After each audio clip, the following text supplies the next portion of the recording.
Dear class 8 students, today we are going to discuss your lesson Mathematics 15.3.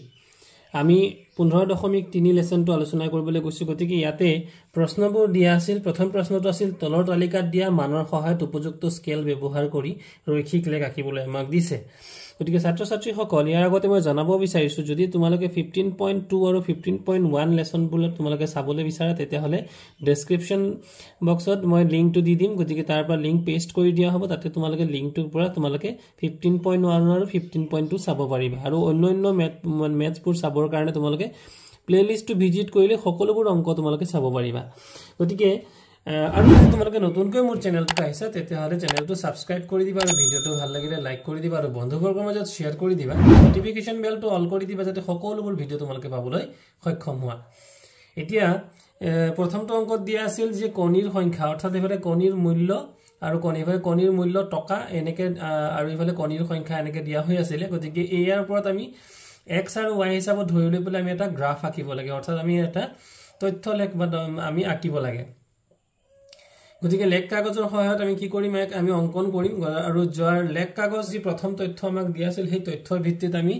আঁকিবলৈ যত্ন লিখিবলৈ যত্ন কৰিছো যে লেখ কাগজৰ x অক্ষত আমি কণীৰ সংখ্যা আৰু y অক্ষত কণীৰ মূল্য চিহ্নিত কৰা হল গতিকে এইফালে তোমালোকে গ্ৰাফটোলে চালে ভালদৰে চালে বুজি পাবা যে এটো হৈছে কণীৰ সংখ্যা ইফালে 1 2 3 4 5 6 এনেকে আমি কণীৰ সংখ্যাটো আমি x অক্ষৰ ফালে ধৰি লৈছো ইফালে লিখিছো আমি 1 2 3 4 মাৰ্কিং কৰিছো আৰু y অক্ষৰ ফালে আমি ধৰা হৈছে কি y অক্ষত কণীৰ মূল্য চিহ্নিত কৰা হল গতিকে কণীৰ মূল্যটো আমি ইফালে ধৰিছো কণীৰ মূল্য 6 টকা 12 টকা 18 টকা এনে ধৰণৰে আমি লিখি লৈছো আৰু এটা কথা যে x অক্ষৰ প্ৰতিটো বৰ্গ 1 গতিকে আমি এইফালে হৈছে এটো হৈছে আমাৰ x অক্ষ গতিকে x অক্ষৰ প্ৰতিটো বৰ্গক আমি 1 1 1 2 2 1 3 গতিকে প্ৰতিটো বৰ্গ কিমান আছে 1 1 কৈ আমি ধৰি লৈছো আৰু y অক্ষৰ প্ৰতিটো বৰ্গক আমি 6 6 কে ধৰিছো গতিকে 6 6 6 6 12 12 6 18 18 6 24 এনে ধৰণৰ তালিকাত পোৱা যে তালিকাত আমি কি পাইছিলো তালিকাত আমি 1 6 3 18 5 30 আৰু 6 36 এনে ধৰণৰ আমি তথ্যবোৰ পাইছো আৰু এই তথ্যমতে আমি x আৰু y অক্ষৰ ভিত্তিত আমি এইবোৰ বহুৱাই গৈছো প্ৰথমতে আমি a বিন্দুটো বহুৱাইছো ইফালৰ পৰা আমি বহুৱালো 1 অৰ্থাৎ আমি শূন্যৰ পৰা যদি আমি সোঁফালে আহি গল 1 ঘৰ আহিলো গতিকে 1 গতিকে আমাৰ ভুজ হৈ গল 1 আৰু কুটি হৈ যাব কিমান 6 গতিকে কুটি মানে কি ওপৰৰ ফালে অৰ্থাৎ y অক্ষৰ দিশত যোনটো দূৰত্ব হেতু কোৱা হ'ব কুটি আৰু x অক্ষৰ দিশত দূৰত্বটো কোৱা হয় ভুজ গতিকে আমাৰ ভুজ হৈছে 1 আৰু কুটি হৈছে 6 গতিকে আমি ইয়াতে মন কৰা এফালে আমি কিন্তু 1 ধৰিছো ইয়াৰ শূন্যৰ পৰা ইয়াত কিন্তু মাত্ৰ 1 কিন্তু এফালে কিন্তু শূন্যৰ পৰা একনলৈ হৈছে 6 গতিকে এটো হৈছে আমাৰ আমি শূন্যৰ পৰা 1 y অক্ষৰ দূৰত্বত 6 6 কে প্ৰতি ঘৰ একক প্ৰতি বৰ্গ এককক আমি ধৰিছো গতিকে ইফালে হৈ গল 6 গতিকে আমাৰ প্ৰথম পইণ্টটো হল 1 আৰু 6 দ্বিতীয় পইণ্টটো আছিল 3 আৰু 18 গতিকে ইফালে 1 2 3 আৰু ওপৰলৈ যদি যাও আমি 6 প্ৰথমটো ঘৰ আমি ধৰি ললো 6 তোমালোকে এটা প্ৰশ্ন আহিব পাৰে যে ইফালৰ এটা ঘৰ আৰু ইফালৰ এটা ঘৰটো সমান গতিকে ইফালে 1 লিখিলো ইফালে 6 কিয় লিখিলো গতিকে আমি ধৰিহে লৈছো আমাৰ সুবিধাৰ্থে যে আমি x অক্ষত 1 ধৰিছো কিন্তু y অক্ষত এটা ঘৰকে আমি 6 ধৰি যেটো আমি ইয়াতে লিখিছো যে x অক্ষত প্ৰতিটো বৰ্গ 1 আৰু y অক্ষত প্ৰতিটো বৰ্গ 6 টকা 6 ধৰি লৈছো অৰ্থাৎ 6 টকা হিচাপে আমি একক লোৱা হল ঠিক তেনেকৈ দ্বিতীয় বিন্দুটো ইফালে 3 আৰু ইফালে 18 আমি ললো ইফালৰ পৰা 18 গুণ আৰু ঠিক তেনেকৈ ইফালে তৃতীয় বিন্দুটো হৈছে ইফালে আহিছে 5 গতিকে ভুজ হ'ব 5 আৰু কুটি কিমান হ'ব কুটি হ'ব তোমালোকে যদি ওপৰলৈ যোৱা 6 12 18 24 30 গতিকে কুটি হ'ব 30 আৰু তাৰ পিছৰ বিন্দুটো হ'ব 6 আৰু 36 গতিকে এই বিন্দুবোৰ আমি বহুৱাই ললো গতিকে বিন্দুবোৰৰ নামকৰণ আমি a b c d হিচাপত কৰিলো আৰু নামকৰণ কৰি যদি বিন্দুবোৰ লগ লগাই দিও তেতিয়া হলে দেখা যাব যে ই এটা ৰৈখিক ৰেখা গঠন কৰিব এ আছিল আমাৰ 1 নম্বৰ অংকটো 2 নম্বৰ অংকটো লেখ কাগজত x অক্ষত সময় এটো হৈছে x অক্ষ গতিকে এটোক আমি সময় বুলি ধৰিছো আৰু ইফালে হৈছে এটো y অক্ষটোক আমি দূৰত্ব ধৰিছো কিলোমিটাৰত ধৰিছো আৰু সময়টো x অক্ষ কিহত ধৰিছো এককটো হৈছে ঘণ্টা গতিকে এই মানে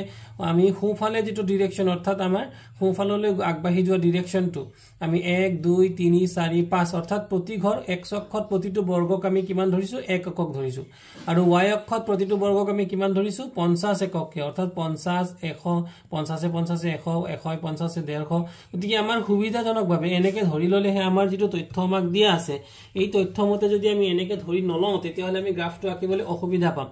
লগতে ছাত্ৰ-ছাত্ৰীসকল তোমালোকক ক'ব বিচাৰিছো যে তোমালোকে ইয়াত এটা এটা ঘৰত আমি এটা বৰ্গ কোঠাক আমি ইয়াতে আমি 1 এককে ধৰিছো কিন্তু তোমালোকে যেটো গ্ৰাফ ব্যৱহাৰ কৰিবা গ্ৰাফত কিন্তু এটা এটা ঘৰত 5টাকৈ ঘৰ থাকিব গতিকে তোমালোকে লিখি লব লাগিব যে প্ৰতি 5টা বৰ্গাকৃতিৰ ঘৰক 1 একক ধৰি বা প্ৰতি 5টা বৰ্গাকৃতিৰ ঘৰক y অক্ষত 50 একক ধৰি তেনেকে আমি যদি ইয়াতে এটা এটা যদি ইয়াতে 5টা যদি ঘৰ থাকে যদি 5টাত যদি 50 হয় তেতিয়ালে এটাত কিমান হ'ব এটাত হ'ব 10 গতিকে আমি এনেকে লিখিলেই হল যে প্ৰতি 5টা বৰ্গাকৃতিৰ ঘৰক 50 একক ধৰি আমি ইয়াত লিখি দিব পাৰো ইয়াতে আমি লিখিছো কিন্তু যে x অক্ষৰ প্ৰতিটো বৰ্গ 1 ঘণ্টা আৰু y অক্ষত প্ৰতিটো বৰ্গ 50 কিলোমিটাৰ দূৰত্ব হিচাপে একক লোৱা হল আমি ইয়াতে 50 ললো কিন্তু তোমালোকে যেতিয়া লবা তোমালোকে যেটো গ্ৰাফত লিখিবা আৰু গ্ৰাফত এটা এটা ঘৰত 5টাকে ঘৰ থাকিব সেই মুহূৰ্তত তোমালোকে লিখিবা যে প্ৰতি 5টা বৰ্গাকৃতিৰ ঘৰক 50 একক লোৱা হল বুলি তোমালোকে লিখিবা এতে বিন্দুবোৰ এইবিলাক আমাক দিয়া আছিল আমি নামকৰণ কৰি লৈছো a গতিকে প্ৰথমটো 1 50 দ্বিতীয়টো 2 100 b c 3 150 আৰু d 2 200 হিচাপে নামকৰণ কৰা হল এইখিনি নামকৰণ কৰি পেলে এই বিন্দুবিলাক যদি আমি ইয়াতে বহুৱাই যাওঁ প্ৰথমটোত আমি 1 আৰু 50 গতিকে এইফালে এটা ঘৰত আমি 1 ধৰিছো কিন্তু y অক্ষত এটা ঘৰক আমি 50 ধৰিছো গতিকে এই প্ৰথমটো বিন্দু হ'ব 1 আৰু 50 দ্বিতীয়টো তেনেকে বি ঘৰটো এটো হৈ গল 2 আৰু 100 গতিকে ইফালে পৰা যদি আমি ভুজৰ দিশত যাও 1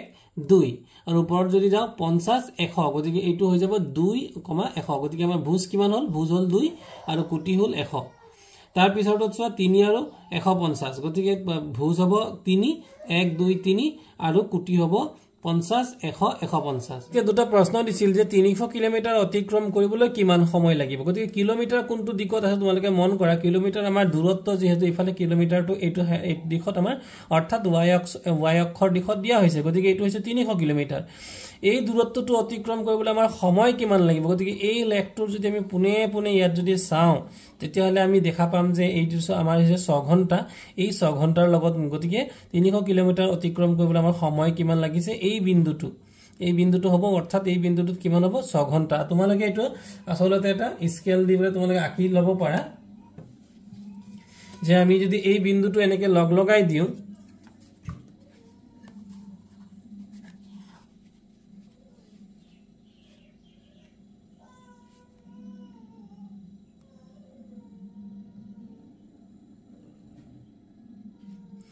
এইটো বিন্দুটো আমি ইফালে লগাই দিলো আৰু এইফালৰ পৰা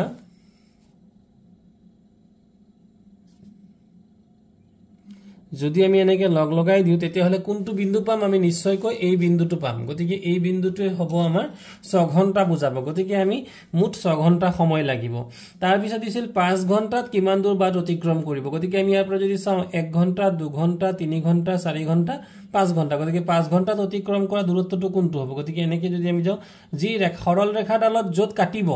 এইডাল হৈছে আমাৰ ৰৈখিক সৰল ৰেখাডাল এই ৰেখাত কিন্তু এই বিন্দুটোত 5 ঘণ্টাৰ পৰা যদি আমি পুনে আগুৱাই যাও তেতিয়ালে এই বিন্দুটো কাটিছে গতিকে এই বিন্দুটো যদি আমি x অক্ষৰ পৰা দূৰত্ব মিলাও এইটো হৈছে y এৰ দিশ ওপৰলৈ গলে y অক্ষৰ দিশ আৰু যদি আমি এনেকে x অক্ষৰ পৰা মিলাই যা দূৰত্বটো চাও তেতিয়ালে দেখা গৈছে ইয়াত কিমান আছে 250 গতিকে 5 ঘণ্টাত 250 কিলোমিটাৰ অতিক্ৰম কৰিব নম্বৰৰ c দিয়া আছে c অংকটো দিয়া আছিল যে মূলধন আৰু সুতৰ হাৰ ওপৰত অৰ্থাৎ এটা টেবুল আমাক দিয়া আছে এই টেবুলটো দিয়াতে মূলধন টকাত দিয়া আছে আৰু সৰল সুত মানে টকাত দিয়া আছে মূলধন কিমান 200 হলে সৰল সুত কিমান সুত হ'ব 20 টকা ঠিক তেনেকে মূলধন 500 টকা হলে সুত হ'ব 50 টকা এই দৰে এটা আমাক তথ্য দিয়া হৈ আছে তো আমি লিখিছো যে x অক্ষৰ সৰল সুত টকা আৰু y অক্ষত মূলধন টকা চিহ্নিত কৰা যে x অক্ষত তোমালোকে মন কৰা এটো হৈছে আমাৰ x অক্ষ গতিকে এই x অক্ষটোত আমি x অক্ষৰ দিশত কি লৈছো সৰল সুত ঠিক তেনেকে আমি y অক্ষৰ দিশত কি লৈছো y অক্ষৰ দিশত লৈছো মূলধনটো আমি লৈছো টকা চিহ্নিত কৰা হল x অক্ষৰ প্ৰতিটো বৰ্গ 20 টকা আৰু y অক্ষৰ প্ৰতিটো বৰ্গ 200 টকা প্ৰতি একক হিচাপে ধৰি গতিকে আমি এইফালে যদি আমি মন কৰো যে শূন্যৰ পৰা এটা ঘৰ এটা বৰ্গাকৃতি ঘৰ কিমান হৈ গল 20 আৰু যদি শূন্যৰ পৰা ওপৰলৈ যাও এটা বৰ্গাকৃতি ঘৰ কিমান হৈ গল 200 গতিকে সেই কথাটো আমি লিখিছো যে x অক্ষৰ প্ৰতিটো বৰ্গ 20 টকা আৰু y অক্ষৰ প্ৰতিটো বৰ্গ 200 টকা প্ৰতি একক হিচাপে ধৰি এতিয়া a b c d বিন্দুবোৰ লগ লগালে এডাল সৰল ৰেখা পোৱা যায় গতিকে আমি লগ লগাই দিওতে আমি বিন্দুবোৰ বহুৱালো 20 আৰু 200 এইটো পইণ্ট হৈ গল 20 আৰু 200 ইয়াৰ পিছৰ পইণ্টটো আমি যদি চাবলৈ যাও ইয়াত দিছে কি ইয়াৰ পিছৰ পইণ্টটো দিয়া আছিল 50 আৰু 500 দিয়া হৈ আছিল গতিকে 50 কত হ'ব যদি ইয়াত 40 হৈছে আৰু 60 ইয়াত হৈছে ঠিক তাৰ মানে ঠিক মাজত মানে এই কোণত আমাৰ কিমান হৈ যাব এটো হৈ যাব আমাৰ 50 আৰু এটো আমি লিখা নাই গতিকে 50 ৰ পৰা যদি আমি ওপৰলৈ যদি আমি এক স্কেল পাত লৈ মিলাই দিও এনেকে যদি ওপৰলৈ আমি স্কেল পাত লৈ মিলাও তেতিয়ালে দেখা গৈছে যে আমাৰ সেই বি পইণ্টটোৱে হ'ব আমাৰ 50 আৰু 500 গতিকে এই পইণ্টটো হৈছে 50 আৰু 500 গতিকে এই পইণ্টটো ললো ঠিক তেনেকে আমি ইয়াৰ পিছত আছে 100 আৰু 1000 এইটো এটা পইণ্ট ললো আৰু এটা আছে কি শেষত একেবাৰে শেষত এটা আছে 150 আৰু ইফালে আছিল 1500 গতিকে এইটো এটা পইণ্ট ললো গতিকে এইটো এটা বিন্দু ললো গতিকে কেইটা বিন্দু হল 1 2 3 4টা বিন্দু হল গতিকে এই 4টা বিন্দু আমি লগ লগাই দি পেলাই এটা কি পালো এটা সৰল ৰেখা পালো আৰু গতিকে ৰৈখিক এটা হৈছে ৰৈখিক এটা লেখ হৈছে গতিকে লেখৰ সহায়ত প্ৰশ্নকেইটা উত্তৰ দিয়া গতিকে 400 টকাৰ সুদ কিমান হ'ব গতিকে 400 টকা কোন কোণত আছে আমি যদি চাবলৈ যাও গতিকে 400 টকা হৈছে এইটো গতিকে ইয়াৰ পুনে লেখডাল কিমান টাচ কৰিছে গতিকে ইয়াৰ সুদ কিমান হ'ব গতিকে এইটো সুদ হ'ব এইটো এনে যে তললৈ চাও ইয়াৰ সিধাচিধি বিন্দুটো টাচ কৰা বিন্দুটো হৈছে অৰ্থাৎ স্পৰ্শ কৰা বিন্দুটো হৈছে এইটো গতিকে এই বিন্দুটো যদি তললৈ আগবাঢ়ি আহো তেতিয়ালে দেখিম কিমান 40 গতিকে 400 টকা সুদ হ'ব 400 টকাৰ সুদ হ'ব 40 টকা এইটো লিখিব লাগিব 40 ইয়াৰ পিছত আছিল 120 টকা সুদ পাবলৈ মূলধন কিমান হ'ব লাগিব গতিকে 120 টকা সুদ 120 টকা সূত্ৰৰ কথা কৈছে গতিকে আমি সুদ সৰল সুদ কোনফালে গণিছো আমি x অক্ষৰ ফালে আমি গণনা কৰিছো গতিকে আমি যদি 20 টকা 40 টকা 60 টকা 80 টকা 100 টকা 120 টকা এই কোণত আমি 120 টকা পালো এইটো হৈছে সৰল সুদ গতিকে 120 টকাৰ পৰা যদি আমি ওপৰলৈ মিলাবলৈ যাও তেতিয়ালে কোনটো বিন্দুত আমাৰ টাচ হৈছে এই বিন্দুটোত আমাৰ টাচ হৈছে এই বিন্দুটো তোমালোকে মন কৰা এটো কিন্তু পুৰাপুৰি 1200 নহয় কিন্তু 1200 হ'বলে হলে ইয়াৰ সিধাচিধি যদি আমি চাও তে 1200 হ'ব অকমান কমি গৈছে গতিকে ইয়াৰ উত্তৰটো কিমান যদি ইয়াত 1000 হৈছে ইয়াত যদি 1000 হৈছে ইয়াত যদি 1200 হৈছে আৰু ইয়াত কিমান হ'ব ইয়াত 1100 ইয়াত 1150 টকা গতিকে এটো 1150 টকা বুলি আমি লিখিব পাৰিম আমি আসলতে গ্ৰাফডালৰ পৰা এনেকে মিলাই লব লাগিব গতি 120 টকাৰ লগত যদি আমি এনেকে মিলাও তাহলে তোমালোকে ৰঙা দাগ কোত পৰিছে আৰু যদি সঠিককে আমি আৰু অকমান সঠিককে গ্ৰাফটো যদি আকু তেতিয়া হলে কিন্তু এই গ্ৰাফৰ লগত যদি এটো মিলি মেচ হৈ যায় তেতিয়া হলে আমি 1100 বা 1150 বুলি অনুমানিক আমি লব পাৰিম তোমালোকে এক্সাক্ট তোমালোকে যেটা গ্ৰাফত কৰিবা ইয়াৰ একুৰেট উত্তৰটো তোমালোকে গ্ৰাফত কৰিলে পাবা গতিকে এ আছিল আমাৰ 1c তাৰ পিছত আছিল 2 নম্বৰ তালিকাত 6 এৰ গণিতকবোৰ দিয়া আছে তাৰ সহায়ত এডাল ৰৈখিক লেখ আঁকা গতিকে এই যে কিছুমান তথ্য দিয়া হৈছে আৰু 6 এৰ গণিতক মানে 6 গুণ 6 6 গুণ 12 6 3 গুণ 18 6 4 গুণ 24 6 5 গুণ 30 এনে ধৰণৰ আমাৰ তথ্যবোৰ দিয়া হৈ আছে তো আমি লিখিছো যে x অক্ষত প্ৰতিটো বৰ্গক সংখ্যা 1 একক আৰু y অক্ষক 6 গণিতকবোৰ 6 একক হিচাপে ধৰি গতিকে ইফালে আমি 1 একক অৰ্থাৎ 1 2 3 এনে ধৰণৰ ধৰিলো আমি আমাৰ x অক্ষৰ দিশত অৰ্থাৎ x অক্ষৰ দিশটো হৈছে সংখ্যা আৰু y অক্ষৰ দিশটো হৈছে যেটো সংখ্যা ললো এই সংখ্যা অৰ্থাৎ 6 এৰ গুণিতক গতিকে 6 এৰ গুণিতকবোৰ কিমান আছে 6 গুণ 6 6 গুণ 12 6 3 গুণ 18 6 4 গুণ 24 এনে ধৰণৰ আমি দিয়া হৈ আছে গতিকে আমি লিখিছো x অক্ষক সংখ্যা আৰু y অক্ষক 6 এৰ গণিতকবোৰ লৈ পেলাই গতিকে x অক্ষত আমি সংখ্যাবোৰ লৈছো 1 2 3 4 এনে ধৰণৰ আৰু y অক্ষক কি লৈছো 6 এৰ গণিতকবোৰ আমি লৈছো ইফালে ধৰিছো 6 একক আৰু ইফালে ধৰিছো আমি 1 একক গতিকে a b c d বিন্দুবোৰ গতিকে এই বিন্দুবোৰ আমি ললো গতিকে প্ৰথমতে 1 যেতিয়া আছিল এইফালে সোৱা আমি ইফালে 1 আহিলে ইফালে গৈছিলো আমি 6 অৰ্থাৎ আমি ভুজৰ ফালে যদি 1 আহু কুটিৰ ফালে কিমান গৈছো 6 এইটো 6 টো যেতি চিহ্ন দিয়া আছে তাৰ পিছত ঠিক তেনেকৈ এটা আছিল ভুজৰ ফালে আহিছিল অৰ্থাৎ x অক্ষৰ ফালে আহিছিল 2 আৰু y অক্ষৰ ফালে গৈছিল কিমান 12 আৰু 6 দুগুণে 12 ঠিক তেনেকৈ ইয়াৰ পিছত আহিছিল ভুজৰ ফালে 3 x অক্ষৰ ফালে 18 গতি 3 ঘৰলে 3 6 গুণ 18 4 হলে 4 6 গুণ 24 5 হলে 5 6 গুণ 30 6 হলে 6 6 গুণ 36 এনে ধৰণৰে গতি এই যে পাঁচটা বিন্দু পালো এই বিন্দুবোৰ যদি আমি লগ লগাই দিও আৰু বিন্দুবোৰক আমি a b c d e বুলি নামাকৰণ কৰিছো আৰু বিন্দুবিলাকক নামাকৰণ কৰাৰ পাছত আমি যদি লগ লগাই দিও তেতিয়াহলে ই এটা কি গঠন কৰিব ৰৈখিক লেখ এডাল আমি পাম এয়া আছিল 2 নম্বৰ প্ৰশ্নটো 3 নম্বৰ প্ৰশ্নৰ তলৰ তালিকাত কেইটামান সংখ্যাৰ সহায়ত এডাল লেখ আঁকিবলৈ আমাক দিছে গতিকে লেখ সংখ্যা আৰু তলত আছে তাৰ ঘনফল আৰু সুধিছে যে লেখডাল ৰৈখিক লেখ হয়নে নহয় আমাৰ প্ৰশ্নটো দিয়া আছে এডাল ৰৈখিক লেখ অৰ্থাৎ সিধা লেখ হবনে নহব গতিকে আমাৰ ঘনফলটো কিমান দিয়া আছে 2 আছে 2 এৰ ঘনফল 8 3 ঘনফল মানে 2 পূৰণ 2 অৰ্থাৎ 2 কিউব 2 কিউব মানে 8 3 কিউব 3 পূৰণ 3 মানে 27 4 পূৰণ 4 4 4 গুণ 16 16 4 গুণ 64 5 5 গুণ 25 25 5 গুণ 125 গতিকে 5 কিউব মানে হল 125 গতিকে x অক্ষৰ সংখ্যা আৰু y অক্ষৰ দিশক সংখ্যাবোৰৰ ঘনফল হিচাপে লৈ গতিকে x অক্ষক কি লৈছো আমি x অক্ষৰ দিশটোক কি লৈছো আমি সংখ্যা হিচাপত লৈছো আৰু y অক্ষৰ দিশটোক কি লৈছো y অক্ষৰ দিশটোক আমি ঘনফল অৰ্থাৎ ঘনফল হিচাপে ধৰি লৈছো গতিকে আমি ঘনফল 8 27 এনে ধৰণে আমি পইণ্ট বিলাক তেনেকৈ লম গতিকে x অক্ষৰ প্ৰতিটো বৰ্গক 1 একক গতিকে আমি প্ৰতিটো বৰ্গক কিমান লৈছো 1 একককে ধৰিছো আৰু y অক্ষৰ প্ৰতিটো বৰ্গক আমি 10 একককে ধৰিছো গতিকে আমি এটো সুবিধামতে আমি লব লাগিব গতিকে ইফালে যদি আমি 1 লৈছো ইফালে 10 লৈছো কিন্তু ইফালে যদি আমি 1 লবলে গলো হেতেন আমি মানে বহুত দীঘল এডাল আমি বহিপাত হলো আমাৰ নাটিব গতিকে আমাৰ এইটো আমি সুবিধাজনকভাৱে আমি জোখমতে আমি মিলাই লম 10 একক ধৰি লৈ এতিয়া a b c d বিন্দুবোৰ লগ লগালে দেখা যায় যে ৰেখডাল সৰল ৰৈখিক নহয় গতিকে আমাৰ প্ৰথমটো কিমান দি আছিল প্ৰথমটো বিন্দু আছিল 2 আৰু 8 গতিকে যেহেতু আমাৰ ইয়াৰ সিধা সিধি আমাৰ ইয়াতে 10 হয় 10তকৈ 10তকৈ অকমান কমি গলে কিন্তু আমাৰ কি হ'ব 8 গতিকে 8 বিন্দু 10তকৈ সামান্য তলত হ'ব গতিকে এই বিন্দুটো হৈছে তাৰ পিছৰ বিন্দুটো আছিল 3 আৰু 27 গতিকে 3 হৈছে এইটো বিন্দু আৰু ওপৰলৈ যদি আমি কুটিৰ দিশলে যাওঁ অৰ্থাৎ y অক্ষৰ দিশলে যাওঁ এই কোণ হৈছে আমাৰ 30 গতিকে 30তকৈ সামান্য কম হলে কিমান আমাৰ হৈ যাব 27 ঠিক আছে গতিকে এই বিন্দুটো হল 3 আৰু 27 ঠিক তেনেকৈ তাৰ পিছৰ বিন্দুটো আছিল 4 আৰু 4 আৰু 64 মানে এইটো হৈছে 60 ৰ সিধা পুনে পুনে এইকণ হৈছে 60 গতিকে 60 ৰ সামান্য ওপৰলৈ গলে হ'ব আমাৰ 64 আৰু তোমালোকে গ্ৰাফত আৰু সুবিধাজনকভাৱে কৰিব পাৰিবা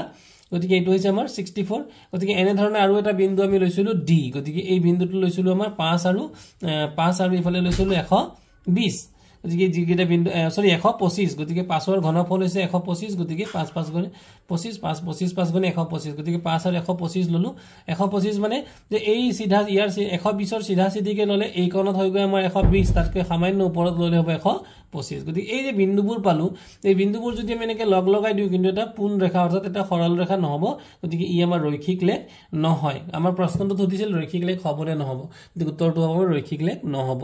গতিকে এই আছিল ছাত্ৰ ছাত্ৰীসকল আমাৰ 15.3 গতিকে তোমালোকে যদি কিবা অসুবিধা পাইছা কিবা তোমালোকৰ কোৱেৰি থাকে তেতিয়াহলে কমেন্ট বক্সত নিশ্চয় কমেন্ট কৰি জনাবা আৰু ভিডিওটো ভাল লাগিলে লাইক কৰি দিবা আৰু বন্ধুবৰ্গৰ মাজত শ্বেয়াৰ কৰি দিবা থ্যাংক ইউ